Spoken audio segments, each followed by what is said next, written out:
The Dentalpreneur Podcast. Okay, doctor, it's time to put down that handpiece. You're listening to the show dedicated to helping dentists get their lives back.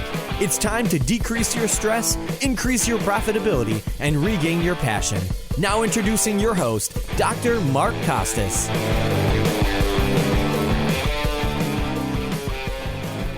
Hello, everyone. Welcome to another episode of the Dentalpreneur Podcast. I'm your host, Dr. Mark Costas. What's up, my friends? I hope you're doing great out there today. It's a beautiful fall morning in Prescott, Arizona. It's crisp outside, finally.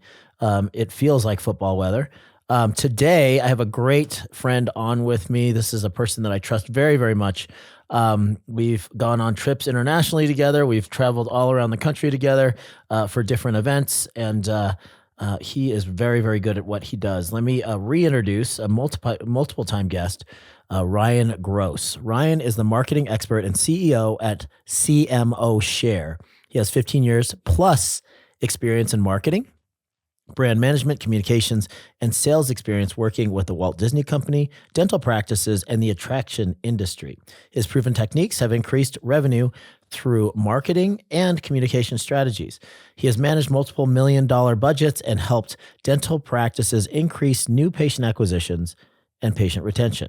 Ryan is also an unpaid faculty of DSN and DSI. What's up, my friend? How you doing today?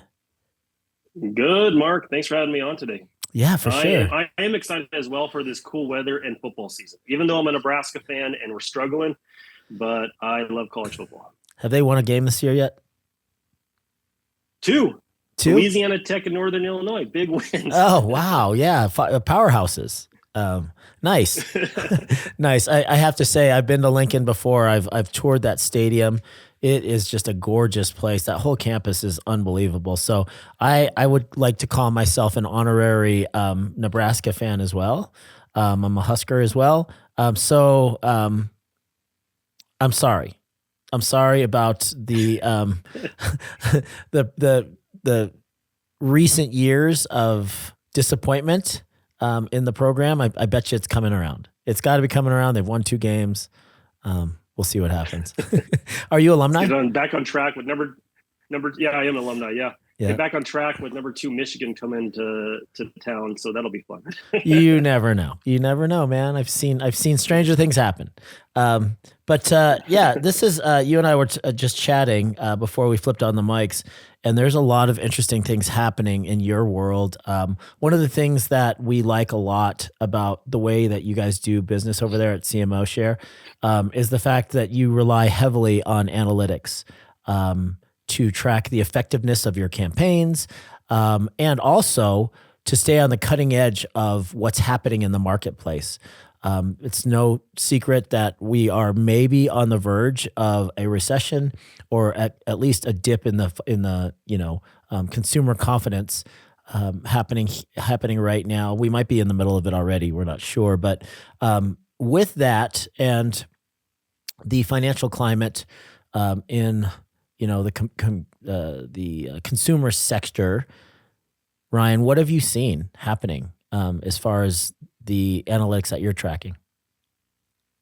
Yeah, that's a good question. So something that we started to notice last year in December was some shifting in the way that people are searching for dentists, and then once they get to a dental website, what they're doing. And so we started to look a little bit deeper in that. And we noticed in Q1 and Q2 of this year that there was a pretty large shift on the coast of the country, of the US, in terms of people searching for financial-based dentistry. So looking at, do you have our savings plans? What financing you have? What insurances you take? Typically, the number one page that people visit on a dental website is the about and the doctor pages. But we're starting to see that get smaller and these financial pages get larger. So we've actually seen a 35% increase on the coast of the searches and the navigation on the website to these financial pages. At the same time, we saw that. So if you saw that in Q1 and Q2, we started to see here in Q3 that the behavior on the sites has shifted a little bit even further in terms of what they're doing. So we're seeing people who are really focused in on, okay, how can I pay for this? Mm-hmm. That's a big one. And then we're also starting to notice that people are searching more emergency-based dentistry.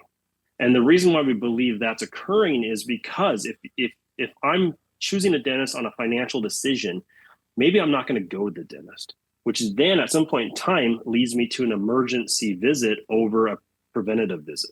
Mm-hmm. And so that started on the coast. But what's now interesting is that we're starting to see that go towards the Midwest. So the same behavior that we saw in Q1 and Q2 on the coast is now occurring in the Midwest of the US. And so we believe that then this is going to continue to carry over. So we'll see higher emergency visits in the Midwest as well. Why do you think that is? So, I mean, my theory is that people are procrastinating now because they're tightening their belts and they're trying not to spend a lot of their excess cash. They're hunkering down and preparing themselves for a potential layoff, maybe at their job, or some lean times as far as their finances go. Would you agree with that, or what? Can you speculate on why there's more emergency searches these days? Yeah, so you can also overlay. So one thing that I like to do is overlay the practice data with the marketing data. So when you start to look at the amount of either cancellations and you look at the amount of treatment acceptance going down across the country, you're going to start to see that there are people who aren't accepting as much treatment, first of all. So if you don't, and you just want to come in and basically put the Band-Aid on it, eventually that Band-Aid is going to fall off and you're going to have to come back because you have an actual serious issue. Mm-hmm. Or if you're canceling your appointments and this rate's going up, the cancellation rate is we've seen anywhere go from double. So we've seen practice at 7%, this year at 15%, 15 to 25 to 30%. So we see the cancellations increasing, the amount of treatment acceptance going down. And so those are going to lead to these emergency visits because, more than likely there is a financial reason behind why they're not accepting treatment. If you see the financial searches going up and the amount of people visiting the pages that are about financial and dentist, and then you see treatment accepted going down, there's a correlation. Got it. Okay. So tactically speaking, if we know that this is happening based on your research and, you have a pretty big sample size and we're watching these trends occur, tactically speaking, what do we do as far as modifying our message to our target audience and trying to get new patients in kind of a unique wrinkle in time, much like we saw in 2007, 2008?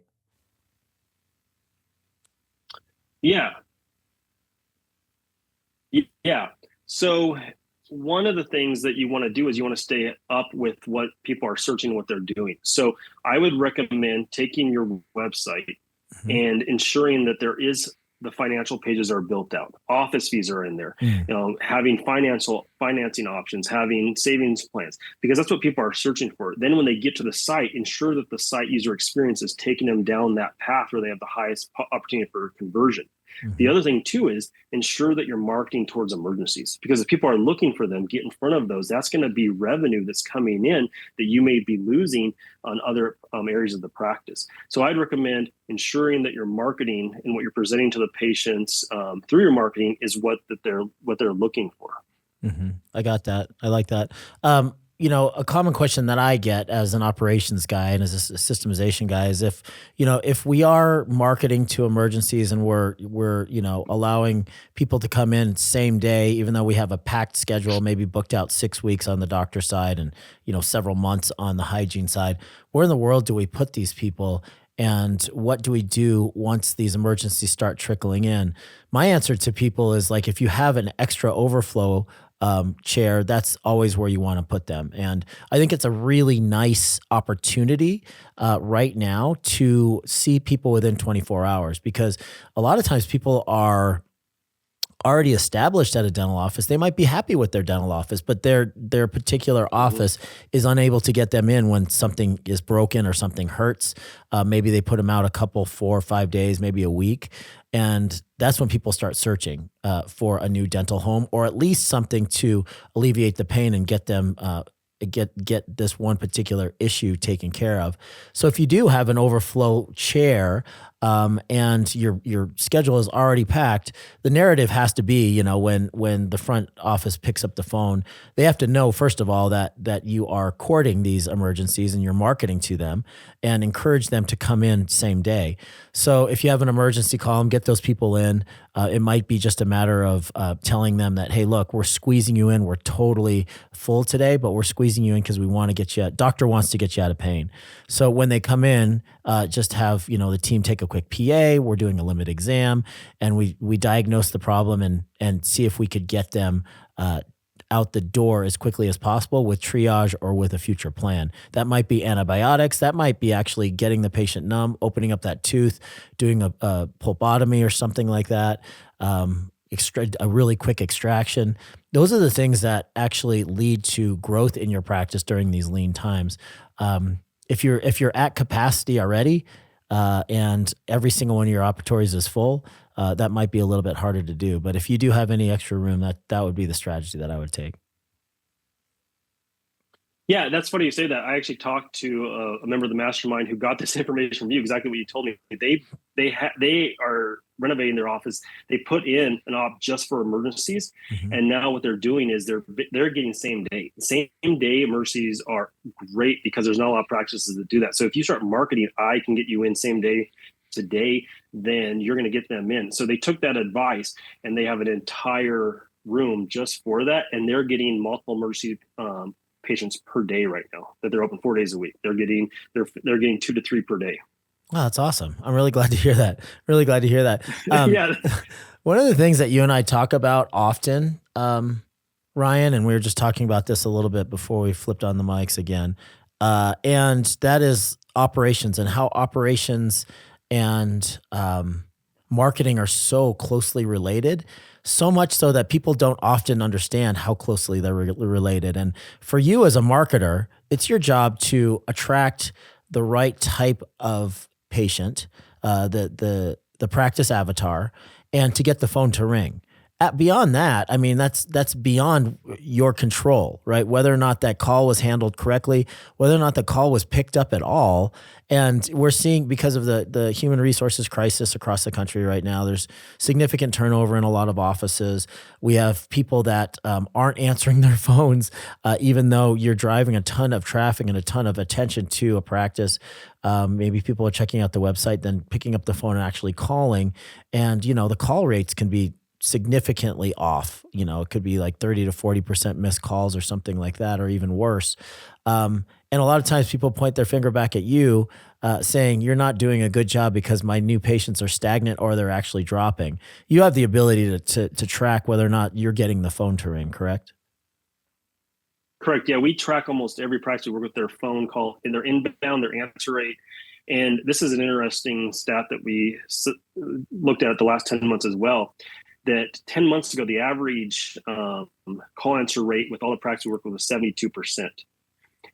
Last month in August, that had dropped to 58%. Whoa. Holy cow. That's crazy. Yeah. Yeah. The phone call volume went up 10.6%. So you do have an increase in phone call volume, but you go from 71 to 58%. That that's a dramatic shift. That's a lot of new patients and current patients that you're missing. Yeah, it's funny because a lot of people look to creating new, inventive, creative campaigns, which I think is great. And taking your advice, I think, is great. But it's one of those things, we talk about often. A lot of times when people are looking to solve a cash flow crisis, they look to increasing their clinical suite, going to take that implant course, going to take the Invisalign or clear aligner course, and going and spending a significant amount of money on marketing because they want to increase the revenue. Revenue increases with, a more exotic and specialized skill set.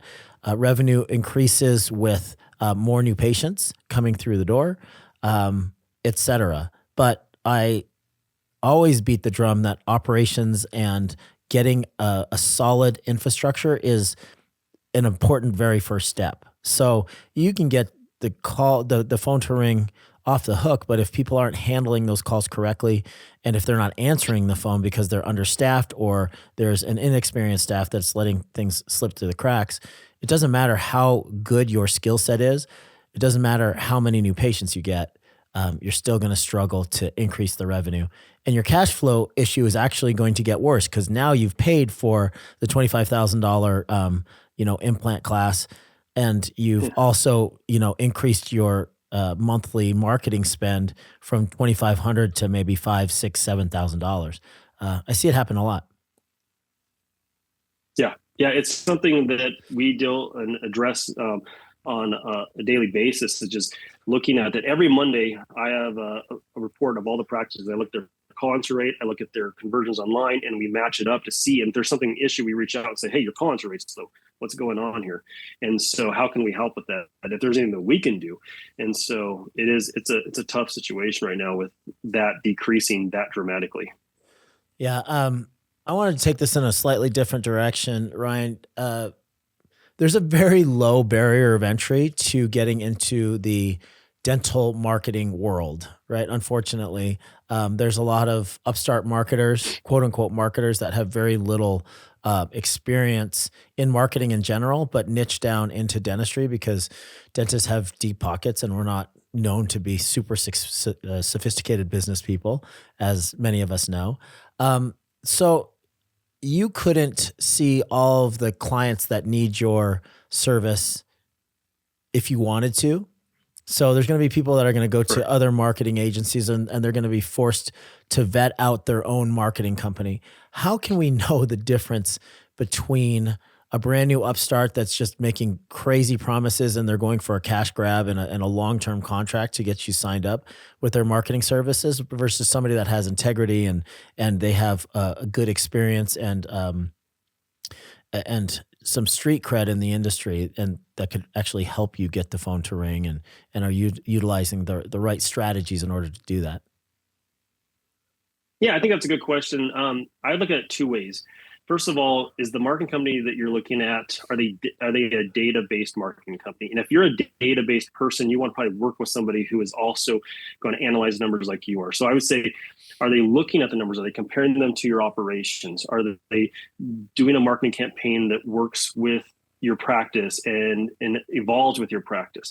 That's the first thing. Ask those questions and see how much they know about operations and how they're going to adapt their strategy to what's going on in your practice. The other part of it too is there's not, and I talk to a lot of practices, there's people who don't fit our system. There's people who are in some markets who may be more based upon the look of their marketing over the analytics of their marketing.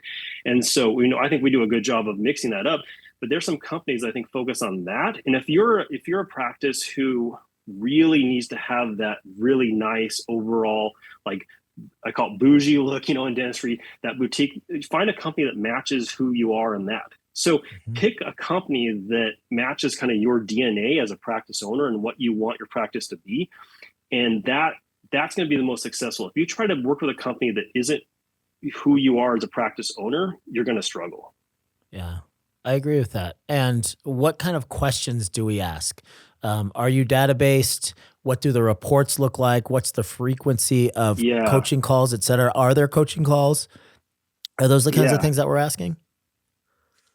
Yeah. So you want to look at how they take the marketing numbers and they compare them to the operation numbers. So, for example, people talk a lot about clicks to the website or impressions.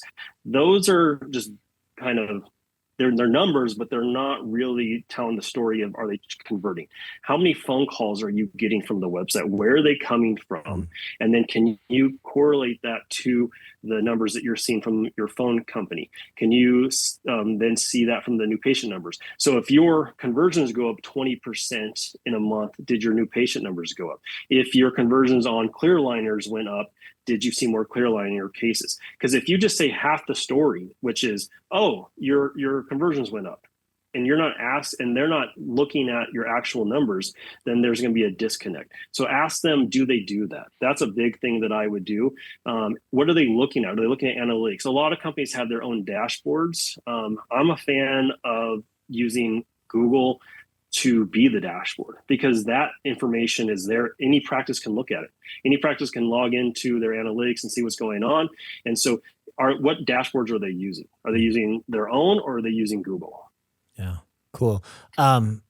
I'd like to ask this question because there's two main things that you guys do and to help clients. One of them is, website design and creation. Mm-hmm. With that and the fact that you guys do a lot of the campaigns as well, Google AdWords and different types of patient attraction campaigns. Can you engage your services if you had your website done somewhere else? And what would eliminate the possibility of integrating what you do as campaigns with somebody else's websites? I don't know if I asked that well. It gets a little. Yeah, go ahead. Yep, I get that. Yeah, it gets a little tough. I usually recommend, no matter what company you're choosing, for them to be able to oversee all aspects of your marketing. So if someone comes to me and says, Ryan, can you just do a Google ad campaign for us? If they're working with another company, I'm like, we can, but there's going to be a lower ROI because I don't have control over their website or their other marketing strategy. So I believe in the highest ROI as possible. So if that occurs, then I usually tell them, hey, go back to the company you're working with and see what they can do to help you with this first. And then give them what your goals and numbers are. And if you don't believe that they can do that, then let's talk. But I believe in trying to have at least one company overseeing all the pieces of it. Otherwise, what happens, you get different messages. Things don't, if you're running an ad campaign and the website's not set up properly, you're going to have low conversions all day long. Sure. Yeah. Okay. Let's take this question and see where we could go with it. What's some of the low hanging fruit or some of the, I don't know, I don't like to say common mistakes, but what's some of the low hanging fruit, some of the hidden opportunities that a lot of people aren't taking advantage of that could significantly increase, the amount of exposure that they're getting, visibility that they're getting, and enhance the likelihood that the world can actually see them?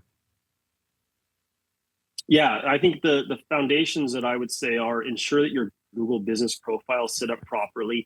There's photos on it, that you have your services listed, some fees, set that up, make it robust, because Google looks at Google business profile almost like a website now. So they want to have a strong Google profile, and then they want a strong website that is talking to each other, that has some of the same messaging in it. And so ensure that that's set up. And then from a website standpoint, have a foundation for your website. So you want to make sure you have your call to action set up properly. If you go to the website, can you click to call? That's just a simple one. Is your website set up to track what the user's doing? So that way you can see it, but then is it set up in a way that is the user experience? A lot of times I will see a practice website where the first thing, plastered all over the homepage, it says schedule now. Well, imagine if you go to any product and it's just, you go to a sports website and it just says buy now. Like, no, you need to look at the product first to decide if you even want to.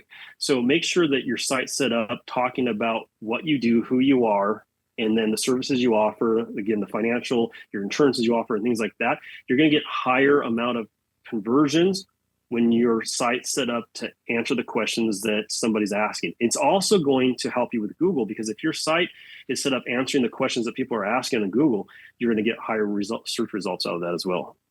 I like that. I'm going to go back to a point that you made about the financial pages on your actual website. Make sure those are tight and you're listing fees, et cetera. There's a lot of people, myself included, that in the past were given the advice not to list fees on your website. One of the first people that I saw do it very effectively was one of our mutual friends, Dr. Addison Colleen. In fact, at one point you were Addison's CMO and my CMO, which is interesting because now you call your company CMOshare, and we were actually sharing your company as our CMO personally for our dental practices. And for him, it was multiple practices at the time. And for me, it was multiple practices at the time. So one of the first people that I saw effectively utilize that strategy of actually putting their fees and not being so cloak and dagger, putting some of their fees on their website so people could do a quick search, and the people that actually would come through after seeing that fee page were a more qualified patient anyway, right? So tell me your philosophy on that, because that's not common advice, but that's something that across the board, you guys at CMOshare recommend, and that's putting putting some fees on the financial page of your website? Yeah, there's two reasons for that. One is the transparency. If you can be transparent in the medical industry, you're going to get people to have higher trust. It's going to answer their question. And to be honest, like a lot of times dentists don't think from a patient standpoint first. So for me, I try to do it all the time.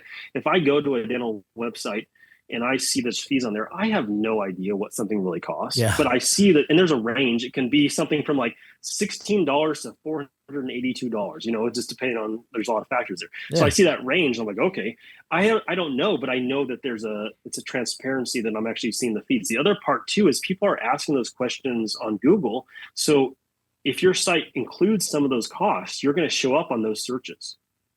And most practices don't. So you're going to get people to get to you, and then they're going to trust you because you're putting your fees right out there for everyone to see. Yeah. Yeah. That's a really good point. I do really like the philosophy there, but I know that, I mean, it's just been ingrained into our heads so many times that when somebody calls, don't give them the fee of certain things, have them come in for a free consultation. Definitely don't post, you know, your fees on your website. So it was a big departure from what I had been recommended in the past, but you know, after you took over my websites, that's what you did. And they performed very, very well. So, yeah, just another example of how dental practice marketing has evolved over the years, and what's considered acceptable and even commonplace now was actually taboo not long ago. It's very interesting. Mm-hmm. Yeah. And there's a lot of, I mean, I'm going to call out, if I can, another one of the, you know, a mutual friend that we have, that Ben Kakis, Dr. Ben Kakis. This guy is doing some things with his financial pages that are a little bit different as well. I mean, he is getting really robust from the savings plan pages to what he offers for financing. He does videos where he talks about his savings plan and the financial options. So he's sitting there on camera saying, here's my financial options for coming to my practice. And so I really like his approach as well, because he's actually doing a video talking to the patient about, here's your options and how to pay for a visit with us. Yeah, I love it. Well, hey, buddy, I really appreciate you taking the time today for a quick one. This was action-packed and full of a lot of information. If people want to engage your company and maybe talk about a full kind of marketing overhaul, or even specific questions about database marketing, websites, et cetera, how do people get in touch with you? Yeah, you can go to mycmoshare.com. So it's mycmoshare.com. There's a link there you can fill out and jump on a call with me. I'll look through your marketing, talk about your operations. If you're a DSN member, I'm on Workplace, reach out to me, and I'm happy just to give evaluations anytime. All right, man. Well, buddy, have an awesome day. Good luck to the Cornhuskers this weekend. They're going to need it. But I am rooting for you guys. I'm hoping that you have a decent season, and have a great one, man. All right. Thanks, Mark. All right, ladies and gentlemen, the CEO of My CMOshare, Ryan Gross.